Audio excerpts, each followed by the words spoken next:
Hello, Nick. Hi, Chris. Okay, let me get this going. Someone could confirm you can see my screen. Yes. Thank you. All right, well, hello everyone, and welcome to our 2021 primary GOTV kickoff. We're excited to have you join us tonight.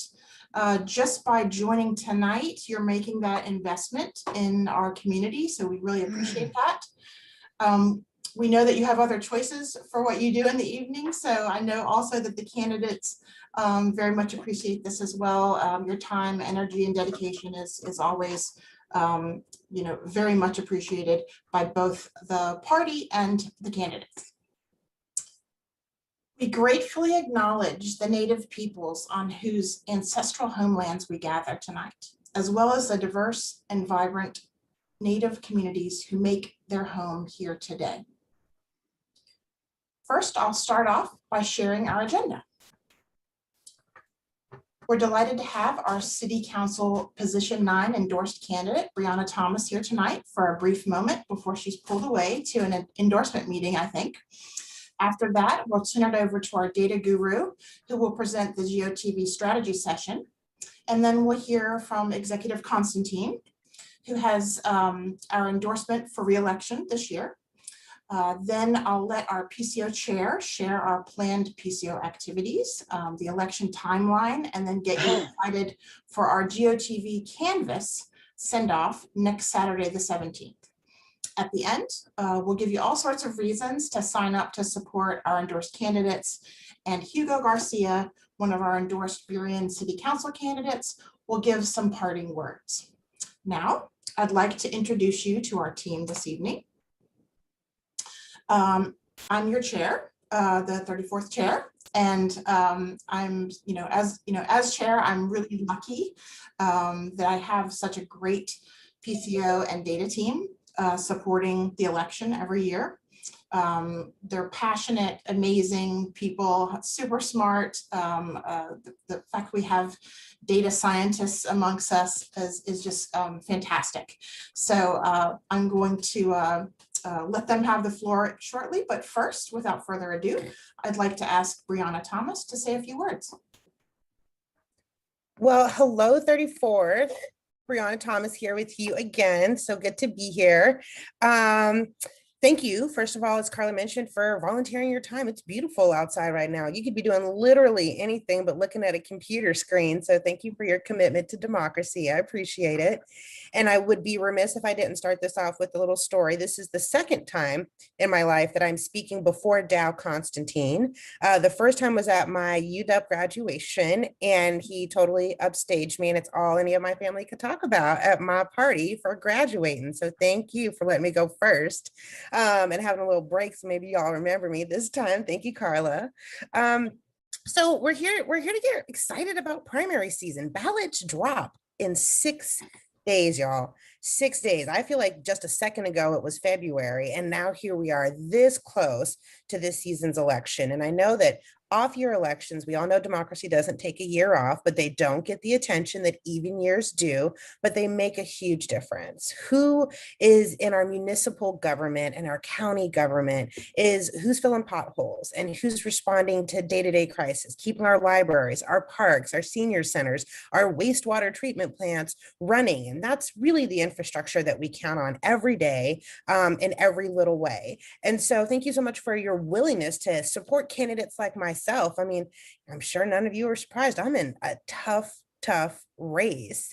I am, just now to the point where I get to campaign full time. As a working person, I've had to balance work and campaigning and trying to stay human and pleasant this whole time. And so, these last 3 weeks are really the sprint to the finish. And that's where campaigns and candidates like me need folks like you to really get those boots on the ground, knock on those doors, talk to your neighbors the way only folks in the 34th can, and get that vote out.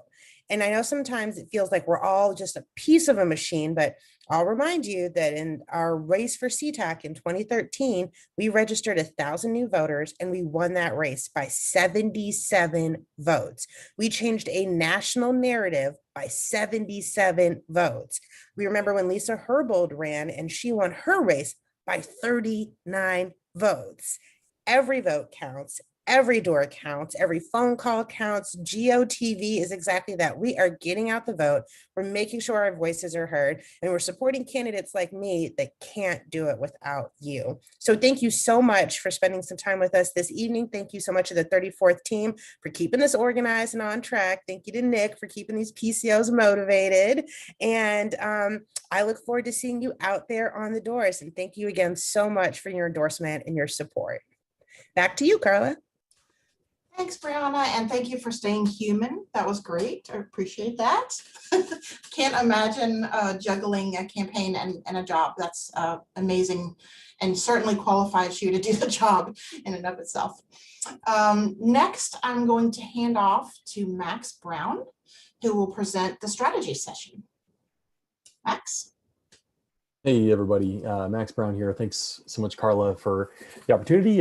So I serve as a proud member of your PCO committee here. I think maybe data scientist is a little generous, but so for tonight, maybe I just play one on TV. I've spent the last decade or so working in electoral politics in Washington State, helping progressive candidates and campaigns understand, parse, ultimately target and contact their voter universes that they need to win. Many districts in Washington State, are within 3 points, and that's where we can really make a difference. I think Brianna did a good job of highlighting how close elections, even here in the 34th LD, have been. So in order to make sure we keep electing great candidates like Brianna, like Dow, like Hugo, you have to make sure we're talking to the right voters at the right time, and getting our candidates over the line with that hard work, that grassroots work. So why do we do this work? Well, in most parts of Washington State, and I'm repeating myself a little here, but likely Democratic voters will vastly outnumber likely Republican voters. If every Democrat voted in every election, we would win by a landslide every year. But unfortunately, our voters, our likely Dem voters, are inconsistent in their voting habits. We call them sporadic voters in kind of analytics parlance, meaning that from an odd year to an even year, their vote performance swings wildly depending on the district that you're in. And so our job as a local Democratic Party and as grassroots advocates is really to make sure that we're understanding who are those inconsistent or sporadic voters, and talking to them at the doors, talking to them at the phone, sending them mail, sending them digital ads, whatever we can do to make sure that they do remember to vote no matter the year, so we can get our endorsed candidates elected. And ultimately, voting is like a muscle. And so the more we help people get their ballots in, the more likely they are in the future to turn in those ballots without our help. So we're also growing our kind of base Democratic vote year over year. So that work is really important. And we can go to the next slide. Okay, when and how do we do the work we do? Well, first things first, when. Then this is why we're holding this strategy session in this particular time, is because direct voter contact work is the most effective in the 4 to 6 weeks leading up to the election. Most of our organizing this year is going to be around this kind of GOTV sweet spot. We just know that when we talk to somebody at the door or on the phones in this kind of 4 to 6 week window, that does actually improve their propensity to turn out to vote in the upcoming election. The other upside that we have working with us, and that Washington is an all mail-in ballot state, is that we can also every day get a report of who's voted, and we can remove those folks from our voter contact list. So every day we get closer to the election, your support in knocking doors, making phone calls, whatever we're doing is more efficient, more effective. So we're trying to use your time, your energy as best as possible. Okay, how are we doing this work? Well, first things first, door-to-door contact is still the most effective way to move voters over the line. No other method, digital ads, text programs, postcards, you name it, whatever. Door-to-door contact is the way to do it. And that's why we have so much emphasis on that person-to-person, neighbor to neighbor conversation, and an emphasis on vote planning. So in the conversations you'll be having with voters, we'll be ensuring you have the tools you need to really walk people through their plan to vote, their process to vote, which makes them significantly more likely to actually get their ballot in, whether or not they're mailing it or putting it in a drop box, what have you. And from a kind of bigger picture strategy perspective, really focusing our efforts this year on the precincts where our likely Democratic voters did not turn out in 2019, where we were leaving a lot of votes on the table. We can kind of zoom in a little bit on the 34th district to understand which precincts really need extra attention, extra help. We're going to be focusing our efforts there too. So let's go ahead, next slide. Okay, so we're going to start kind of big picture. I'm hoping to kind of take you behind the curtains of the analytics and voter modeling that guides our targeting work, our micro-targeting work in Washington State. Then we'll kind of zoom in on the 34th district and look at some examples, precinct by precinct, places where we can really make a difference by knocking doors, making phone calls, and getting out the vote. So as you may already know, in Washington State, we don't have a formal party registration. So when somebody registers to vote, they're not required to indicate their partisanship on that registration. To make up for this kind of deficit in knowledge, we invest in voter analytics to identify likely Democratic voters. Okay, what is that? What are voter analytics? Well, what it means is for every voter in Washington State, we can score them from 0 to 100 on two important metrics. One is their likelihood to support Democratic candidates, and two is their likelihood to actually turn out to vote. And when we cross-tab these two scores, everyone kind of exists on a grid of possibility. We'll say in our kind of sweet spot, the people that we really want to talk to are voters who score very highly on their likelihood to be Democrats when they do turn their ballots in, but are inconsistent in their vote propensity. So let's look at the crosstabs, Carla. What do you got? Coming up on the next slide. Okay, so this is sort of what a typical GOTV universe modeling distribution would look like. The green on your screen here kind of indicates that sweet spot, that GOTV sweet spot of a concentration of voters who are likely Democrats but are inconsistent voters. So these are folks who are 60% or more likely to be Democrats, but between 40 and 80% likely to actually turn out to vote, sort of a coin toss whether they turn out to vote. But we know if we talk to them at the doors, talk to them at the phones, send them mail, do other things, they will move into that more certain to vote kind of category and become Democratic base voters, which is what we want more of. So let's break it down a little bit. Let's simplify things just a touch. Carla, we can go to the next slide. So this is basically the same grid, but with a little better explanation here. So that GOTV universe, in that yellow box, that's what we're targeting. Folks who are good Democrats, but inconsistent voters. They don't always vote in these odd year elections. In the upper right-hand corner there, you had folks who are both good Democrats and good voters. This is our Democratic base vote.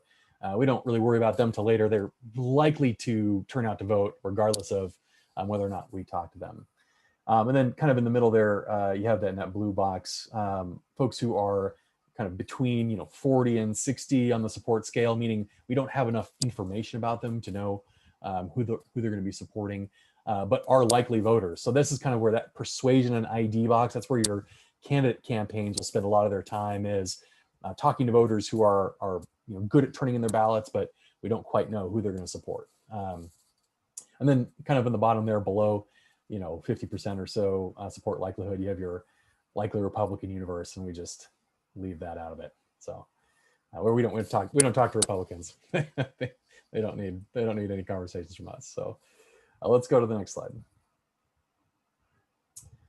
Okay, now we are zooming into the 34th district. So we're looking at a precinct by precinct kind of delineation of so this is in the 2019 general election, where were the places that we were basically leaving Democratic votes on the table here, okay?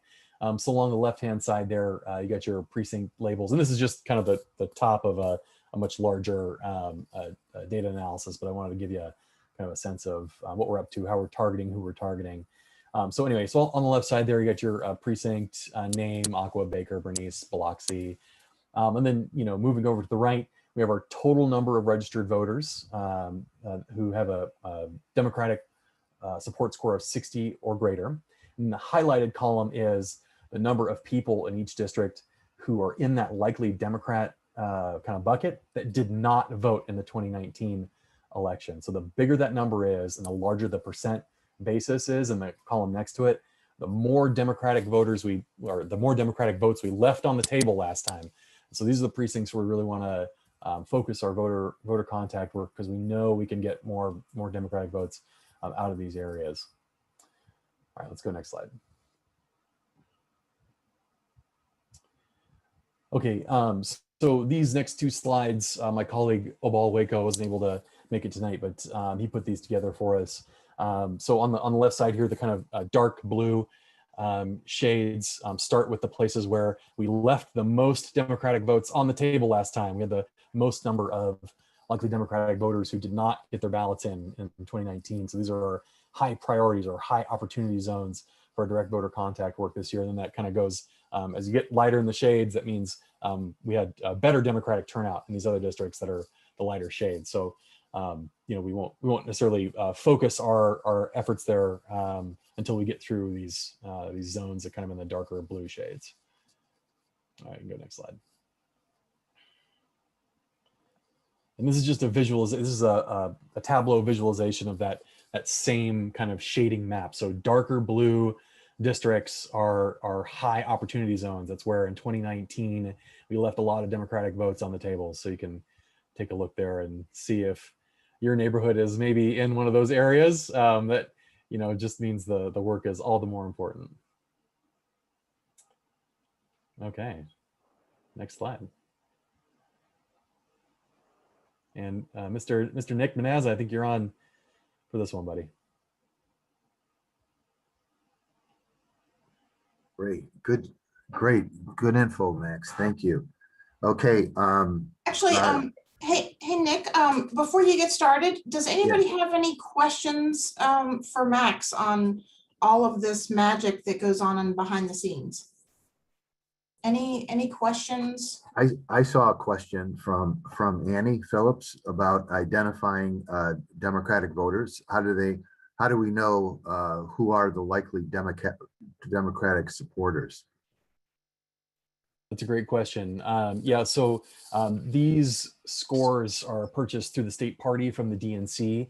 They in turn contract with voter analytics targeting firms that have been doing this work year over year for both Washington State and other states across the country. A big part of the kind of, well, let me say this, every modeling firm has a slightly different recipe for how they kind of make their scores, but a big part of it is publicly available data, census tract data, American Community Survey data.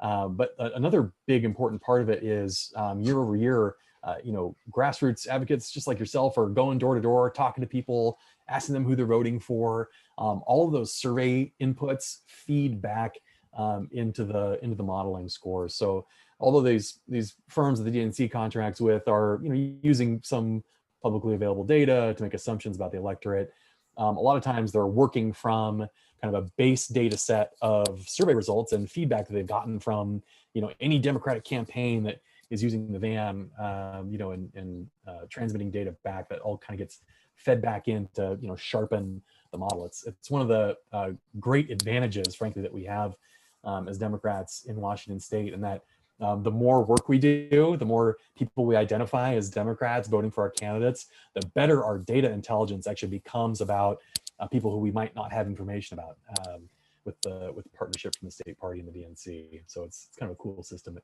we're working into.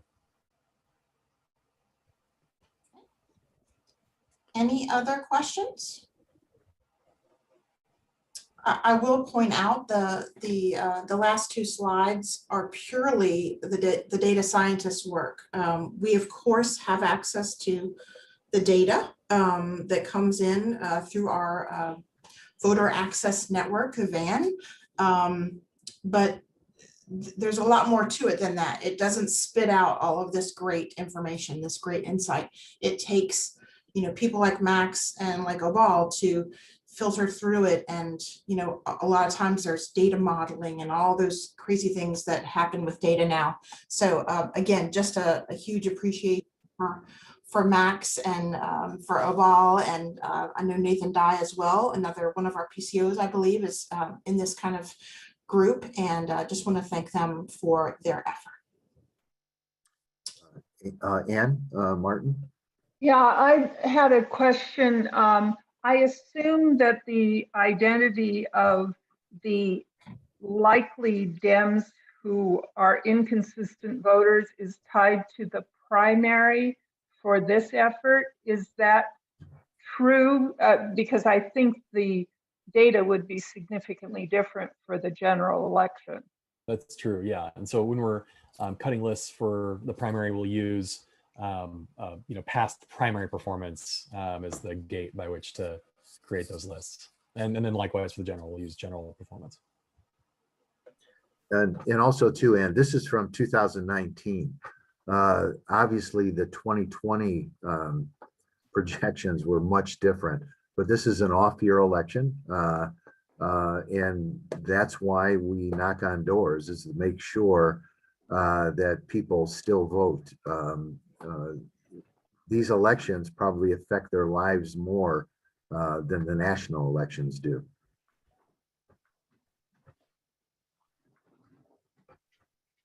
All right, any last questions? Okay, if not, I want to see, is Executive Constantine in the house? I am indeed. There you are. Awesome. I don't know if you can see me here. I'm going to try to make the screen a little bigger so I can see, but how are folks doing tonight? Good? Good. I just want to talk a little bit, if I may, Carla. First off, thanks so much for putting on this event. I'm really happy to be able to be here and to share with you a little bit my thoughts on the primary election, the importance of turning people out. I mean, this is not just a primary where we usually get fewer folks turning out, but an off-year primary. And in addition to that, it is about the earliest primary I can ever remember in the state of Washington. August 3rd, ballots going out before July is half over. I mean, that is just stunning considering the primaries in the state used to be on that, 17th, 18th, 19th of September. It makes a big difference in, folks who have kids, working people, they can easily miss out on the opportunity to vote. So we are doing a service. This is not just about promoting the Democratic big D cause. This is about promoting the Democratic small d cause, making sure that people are participating in their democracy. And we live at a time when that is maybe more important than ever. I mean, the guy who was in the White House tried and continues to try to tear down our democratic government. We need folks to be able to and willing to participate, to be engaged in our experiment in self-governance in every election. And that includes in an off-year primary election. And as was just mentioned, I do think, as someone who's been in local government for a little while, that people underestimate the importance of local politics, of local government, of cities and of counties, of school districts and cemetery districts and sewer and water districts and mosquito abatement districts. I mean, this is where the services really get delivered. This is where the quality of life is undergirded. This is where we lay the foundation for people to be able to do what we always promise in King County, to be able to thrive, to be able to fulfill their potential. In COVID, for example, it was the county government working with our cities that really did a lot of the direct work to keep people safe, to get people to do those simple things that reduced the infection rate, ultimately to get people the vaccines that they needed. These are not grand policies coming from our national government, though. When Joe Biden and Democrats took over in Congress, we got a lot more help in the work we're doing. But it is here in our communities that the real tough work of making this a welcoming community happens. And so these elections, and many of you have heard me talk about this before, these elections are every bit as important as the marquee elections in the even numbered years. And I want to point to one thing that is on the ballot that is really critically important to our future here, and that's Best Starts for Kids, the renewal of our children's levy, the most comprehensive early childhood supports in the nation. Will say a lot about how we proceed as a community in the future. If we are able to renew this, if we're able, in addition to provide some 3,000 subsidized quality childcare slots for those who can't afford it, we're going to be putting ourselves in a position to have the next generation be better off than the last, to reduce the reliance on the criminal legal system, reduce the reliance on the behavioral health system, to have people be able to do that thing we promised, which is to thrive and fulfill their potential and to contribute back. This is the way that we began to move upstream and that we began to reverse the pattern of neglect and abuse that has characterized our public policy in this country over the course of the last half century. We can do better, and King County and our cities are going to lead the way in doing better. But it only happens if people actually know there's an election, know there are important issues and races on the ballot, and turn out to vote and do the other things that lead up to that vote, like getting out and talking to their neighbors and campaigning. So it is up to you. It is up to us. I'm going to put every resource I can into making sure that we are letting people know about this election. I may talk a little bit about my own campaign, but I'm also going to talk about these other issues, about Best Starts for Kids, about all the critical local races that are on the ballot, and about the investment that we are making with our money and with our time and our effort into perpetuating this nearly 250-year-old experiment in democracy. Thank you, 34th District Democrats, for being a critical cog in that wheel. And thank you so much for all the support you've provided to me over the years. I'm tremendously grateful. And I look forward to our sprint to August 3rd. Thanks so much. Thank you. Thank you so much, Executive Constantine. Next, the lifeblood of our GOTV is our PCO team. Nick Bonazza, our Chief PCO, will you please take us through the upcoming dates and the other items on your plate? You bet. Thank you. I'll go over some key dates and activities as we prepare for the primary election in August. PCO lists of known Democrats and their precincts will be going out over the weekend and will be active until the August primary. Active means I'm sending these lists out on minivan, and those lists will be good all the way to midnight of the August 3rd election.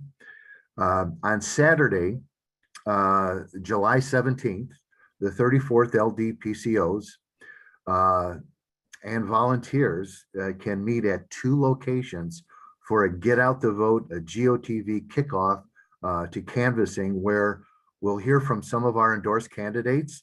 PCOs can pick up their sample ballot door hangers with endorsed candidate information, and volunteers will meet with campaign organizers for instructions and campaign materials.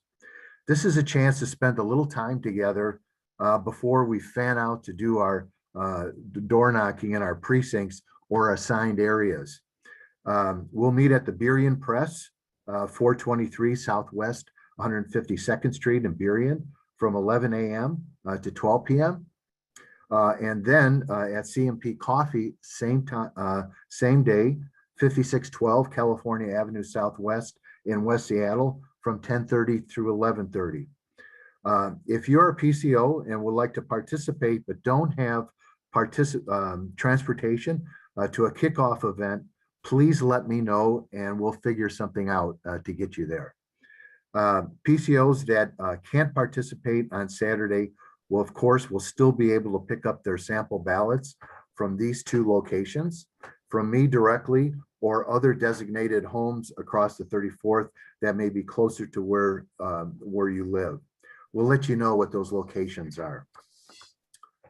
As PCOs, when we canvass, we check to see if there's anyone in that household that needs to register a change of address or is eligible to pre-register 16 to 17-year-olds in that household to vote when they turn 18. We'll ask voters about their plan to vote. Make sure they know where the nearest drop box is. We'll let them know when to mail their ballots to make sure they are timely. And thanks to King County Executive Dow Constantine, who made this easier. King County was way ahead before Washington State, providing voters with that return postage stamp on their ballot. And we will remind them to include contact information to speed their response if there's a problem with a ballot. For instance, signatures. Everybody's signatures changes over time, or they forget to sign the ballot, which is huge, which is really important. They have to put their telephone number or some sort of contact information on the back of that ballot so that King County Elections could get a hold of them ASAP.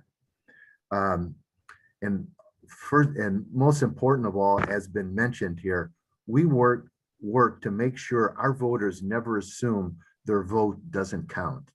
Their vote definitely counts. A couple of things to keep in mind when you're door knocking. PCOs, your sample ballots are the only handouts you'll get from us to door knock. As PCOs, we're not allowed to distribute any campaign material outside of our sample ballots with our endorsed candidates. PCOs and campaign volunteers, postal regulations do not allow us to place campaign materials, including sample ballots, directly into or around a mailbox.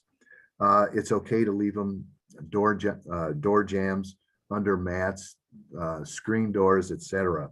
And PCOs also too, which is important, you can't accept a signed ballot.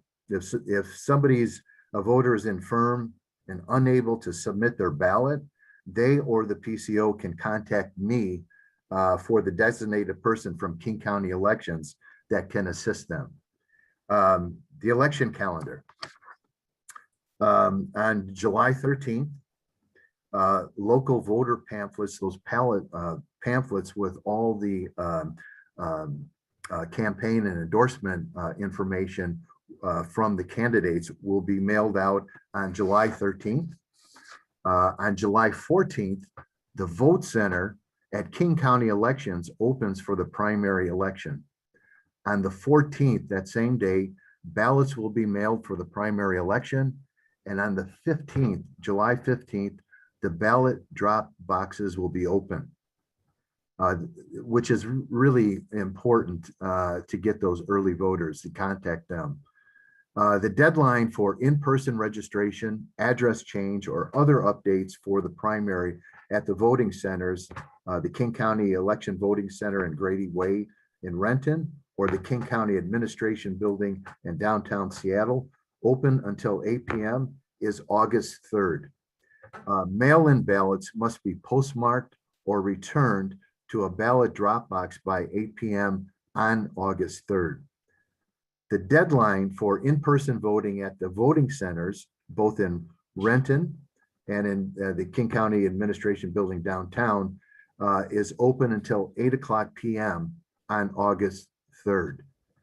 There are 7 voter drop boxes in the 34th and 1 at the King County Administration Building in downtown Seattle. For a complete listing, you just have to go to King County Elections, /myballot, /ballot drop boxes, and they'll list all the drop boxes in the 34th. And if you need those addresses, you know how to contact me. I'll get them out to you.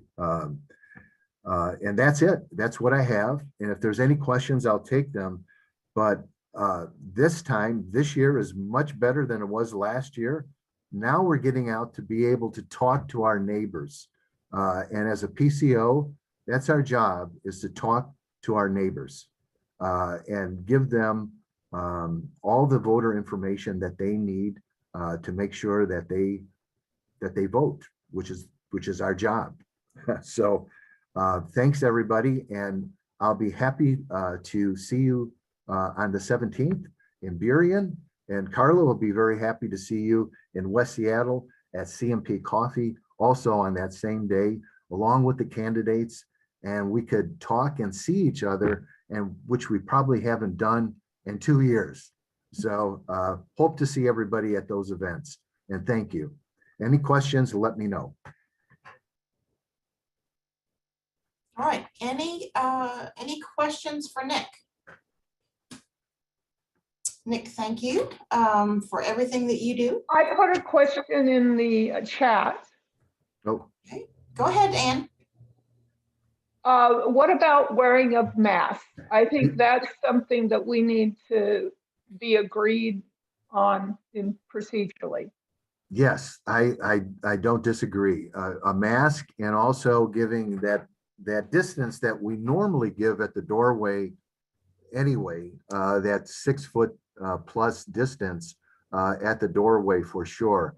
And also too, even if you are invited, please gently say, apologize and say, I'm busy, I have to move on to go to another place, but thank you very much.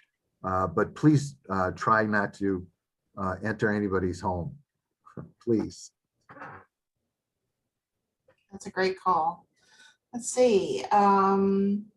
Grace, let's see. I didn't see Burien 340824 on the map. What is the percent of non-voters for that precinct? Max, is that something you can look up, or? Yeah, let me pull up the full spreadsheet.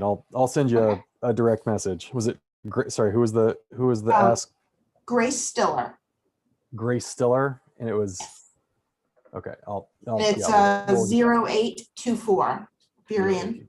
Okay, thanks. Yep, sure thing. Great, thank you. All right, I also want to just call out one, I think, kind of cool and special thing that we're doing this year. We are, as Nick mentioned, we will have a sample ballot. It is a door hanger version. If anyone is uncomfortable yet at this point, with COVID, you can just hang them on the doors. Of course, we would love to have you engage with the voter. That's our job as PCOs. But if you don't have that comfort, this piece will help you just at least get that out there, get those things in folks' hands so that they see our endorsed candidates. The cool thing is that we have printed a Burien version of the walk piece that is only for Burien. And the special thing about that is, of course, it has the Burien City Council instead of the Seattle City Council. But the great part is that it is also in Spanish. So we printed.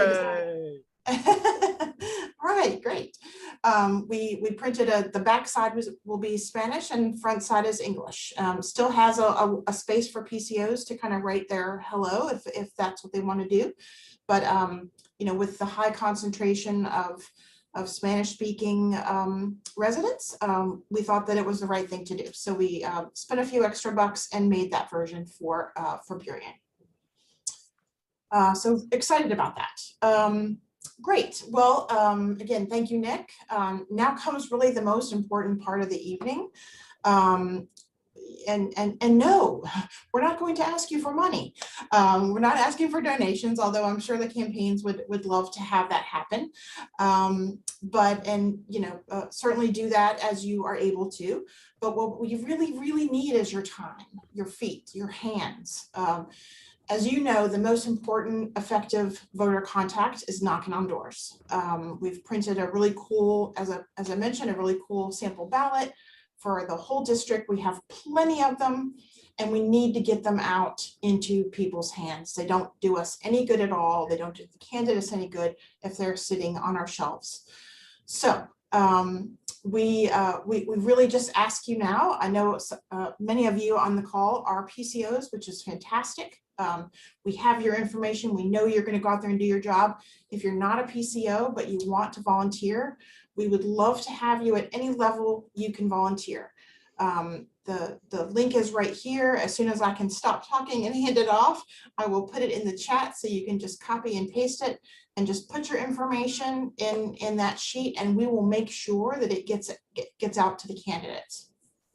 I'm also going to be in my weekly email. I will send. I will have in that all of our endorsed candidates signups for their direct volunteering, which is totally fine too. We're all in this together. We don't have a coordinated campaign in off years, so we have to kind of coordinate on our own. So that's what we're doing here tonight. So again, please, sign up. Again, we only have a couple of weeks. It's just a few short weeks, a couple of weekends. Do what you can. We really appreciate that. If you do volunteer, we'll make sure that the campaigns are connecting to you so that you can actually get into a specific shift. And of course, we'd love to have you show up on the 17th. We will have representatives from the campaigns there with walk materials that you can take out and get your donut and get your cup of coffee and go out and start that very day. The time is now. Ballots drop next week. I can't believe, I feel like we just had this conversation and we were talking about Trump. It's here, it's time to get out there and do the work. So I'd like to, at this point, hand off to Burien City Council Position 1 candidate, Hugo Garcia, to tell you why it's so important that you help us out this year. Thank you so much, Carla. Muchísimas gracias, Carla. Muchísimas gracias a los demócratas del 34. Thank you so much, 34 Dems, to all the leadership, all the volunteers, todo lo que están haciendo, all you guys are doing. It's felt, it's seen, it's appreciated. And I want to fight with you to keep Burien Council a progressive council. I was with you on the ground in 2017, knocking on doors when we first fought to flip that council for the first time and elected Burien as for the first time as a majority Democratic progressive city council. But we cannot be complacent. Right now, local conservatives, Republicans in Burien, they're organizing, they're knocking on doors. My opponent has claims that he's knocked on over 1,000 doors already. They're organizing and focusing on the DESC supportive housing recently passed ordinance, really addressing the huge need to support and provide housing to those most wanted.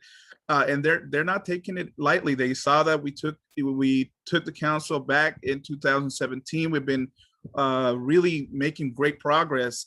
We've seen things from hazard pay, tenant rights. We made progressive improvements, and it's not been easy. I have not been on the council, but I've been very close to them as a commissioner, both on the planning commission and the business commission. And I know that it's taken a lot of work to get work done, and we could lose it all right now if we get out worked, if we get out hustled by door knockers, and they're doing that right now. We could potentially stop on all this great progress that we have. So it's really, really critical to continue to do this work. We've seen the benefits. Like I said, the protection to affordable housing. We do supportive housing policies, supporting our frontline workers with hazard pay. We were the second city outside of Seattle to do that. And many of these policies barely passed, even though we have a majority progressive Democratic council. And a lot of them took a lot of time, and we just cannot afford to go back to being an isolationist city. We want to continue to lead South King County in being inclusive and better for our next generation. And I'm in this race. I'm doing the work. I've been knocking on hundreds of doors for the last few weeks. I've been putting that work the last 5 years on the planning commission, business commission. And as an immigrant that grew up here, I know that struggle that immigrants and refugees have had to go through directly. I still today, 3 weeks ago, helped my parents apply for assistance with their property taxes because they are a immigrant household that does not have 401k, does not have pensions. And we do need to make sure that everybody in our community keeps getting those types of supports programs. So it's really, really important to get out there right now. My opponent is super well funded. They've already put out signs everywhere. I keep getting asked, where are your signs, Hugo? Where are your ads on the B-Town blog?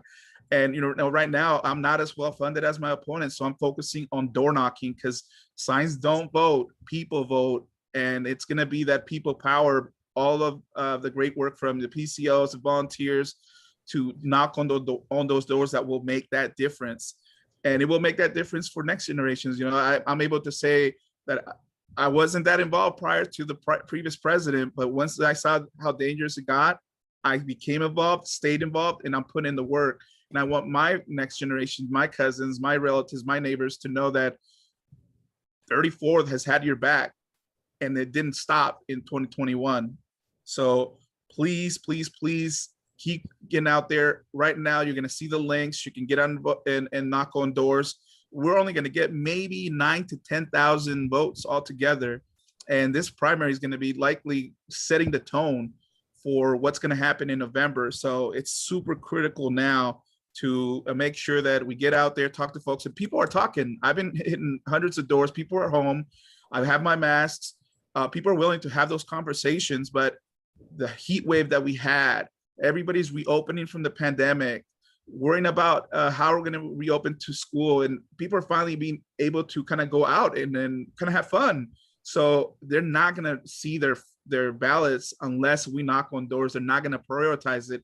Nobody's going to be thinking in 2 weeks, oh my God, there's an election. No, it's in November. People are not paying attention. I literally had a door today, knocked on the door. She's a supporter, hardened supporter. She's like, oh yeah, Hugo, you got my vote. Don't worry. I was like, well, thank you. But next week, your ballot's coming in the mail. And she's like, are you crazy? I was like, no, literally next week, ballots are coming. So we need to knock on those doors. So my signs are in the mail though, folks.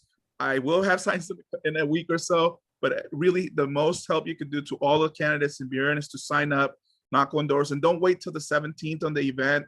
We're knocking doors this weekend. I'm knocking doors tomorrow. So if you can knock and sign up, please do, because we really need your support, your continued support. Thank you so much. Muchísimas gracias. Awesome. Hugo, thank you so much. Great candidates like Hugo really need your time. As all of what Hugo says, in addition to just it is the time. We have 3 weeks. So let's all get out there this weekend, the following weekend, whatever you have to do to get your precinct done. And then any additional volunteering you can do is very much appreciated. So I did put the link in the chat. Just ignore the big long one. I only have 2 hands and I need like 6 to do these meetings. Look for the little one that came after the long one. That's the one to sign up. Click that link so you can raise your hand in support of our candidates. I had one question, Ann Martin, with regards to the candidate materials. Do you want to clarify the question? Because I wasn't quite sure what you meant.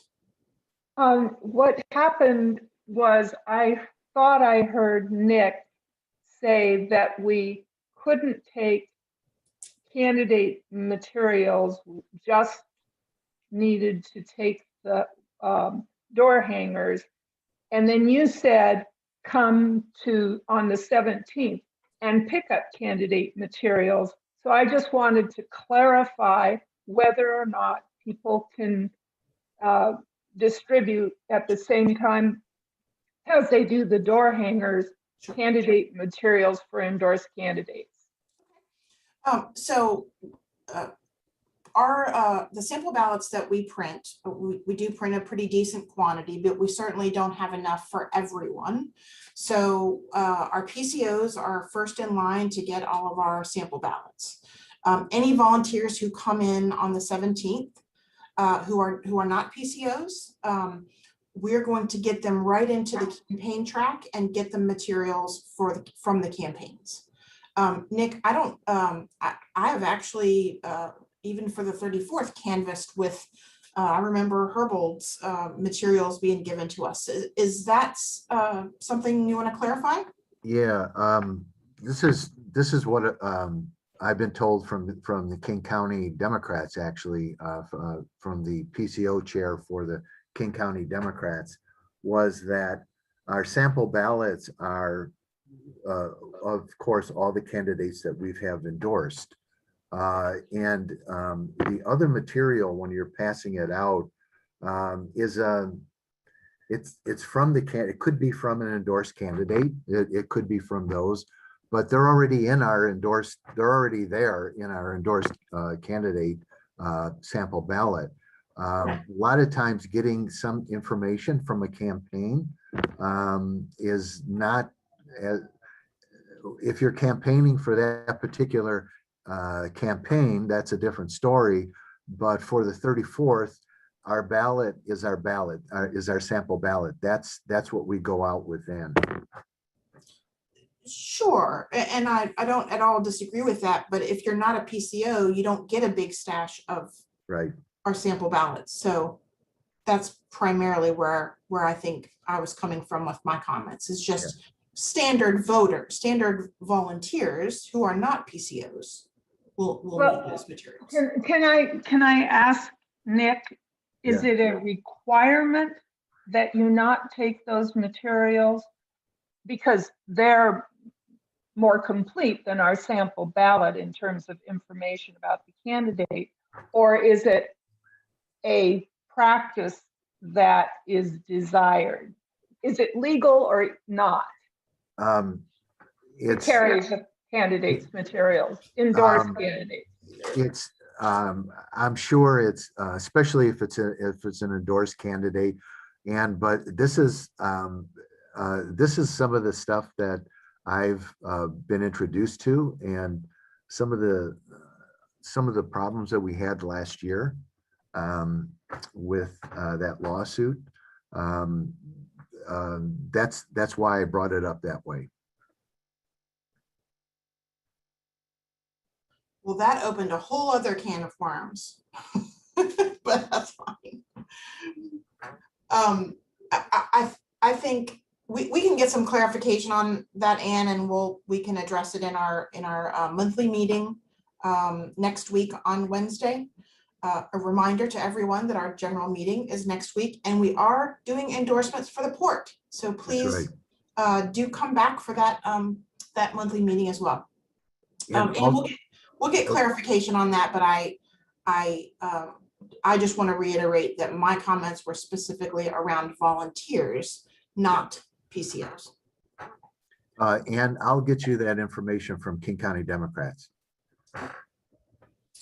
Okay. Are there any, that is generally our session for the evening. Again, I'd like to thank our candidates for coming in and saying a few words to us. Thanks to the team, from our PCO side of our data team. I think there might be at least one announcement. Jade, would you like to make an announcement? Hi, I'm not sure if anyone can see me, but I just wanted to say I threw in the chat some information about a canvassing event we'll have Saturday, to get out of the weeds of what you can and can't do at a 34th sponsored event. But if you are interested, we will start off with MLK Labor, and Volunteers for Teresa Mosqueda will be doorbelling on our own turf, and we will have doorbellers, yard signs, window signs, and some snacks, and Teresa will be there, and so it'll be nice to see faces. And this will begin at the Washington State Labor Council in the Central District. So I would love to see you all. Thank you. Awesome. And I think there's a link there in the chat, just to reiterate, for that event. So thank you, Jade. Appreciate that. All right. And I'm sure, at least if you're like me, I'm going to these things just so I can see people. I'm just dying to see people. So whether you use that as your reason, or whether you're coming also for some exercise, there's lots of reasons to come out and do some canvassing. So we hope to see you all on the 17th, and then just in general at lots of these events for all of our candidates. We're going to start posting some of these on our Facebook page. I'm going to try to put them in my emails if I get them in time. But definitely tune into our Facebook page as well as all of our candidates' Facebook pages, because there are lots of activities going on and you can just show up and do your part. So whether you do it with us, whether you do it with the campaigns directly, we don't care. We just want you to do it. So again, thank you all for coming tonight. Any last, anything else out there from anyone in the audience? I had a question, Carla. This is Art. Hi, Art. Hi. Yes, go ahead. So my question is actually for Hugo Garcia, because I just don't know the answer. Are the council elected, the council members who are running, are they elected at large or are they elected by district? At large. It's at At large. large. Okay, that's good information. Thanks. Great, good question. Thank you, Art. Carla, Ann here. Yes, Ann? I observe down at elections. This is a long-term suggestion for people. If you want to understand how the election process, voting, ballot processing and such, you can view it down in Renton and walk around, but as an observer, you can come in and become familiar with the people who are doing it. It is a way in which you can really feel good about our King County Elections Office and how they deal with ballots. You have to now be trained. So if people are interested, I would be glad to let them know when there is a training session. And that is an election observer, correct, Ann? That's correct. I've done it for years, and I really recommend to people that they do it. There are 2 Democrats and 2 Republicans that can observe in each session. So anyway, I just want to let people know that that's an opportunity that they could look into. Okay, cool. Great recommendation. All right, anything else? Carla, it's Art again. Yes, go ahead, Art. So I just wanted to let folks know, and I'll bring this up at the meeting next week as well, but the Washington State Redistricting Commission is going to have a second round of an outreach meeting soliciting public comments, and that is going to be online on Zoom on the 31st of July, and that is 10 a.m. And you can, I'll see if I can find the site, but I'll send it out. I don't have it in front of me right now. But you can register for an opportunity to speak to the redistricting committee about the work they're doing. So it's definitely an important moment. It's linked in the newsletter to, if you go to the Yeah. In the July newsletter, will be in there too. So okay, great. Thanks for that, Steve. Lots of good stuff in the newsletter. Thank you, Steve. All right, well, I think that's a wrap. Thank you again, everyone, for joining. You know where to find me, chair@34dems.org. And Nick is, from a PCO standpoint, I'm sure you know his email as well, pco@34dems.org. And if you have any follow-up questions, we're happy to help. Thanks again. Have a good night. Thanks, Carla. Bye. Good night. right. How do I get the hell out of here? Oh, there.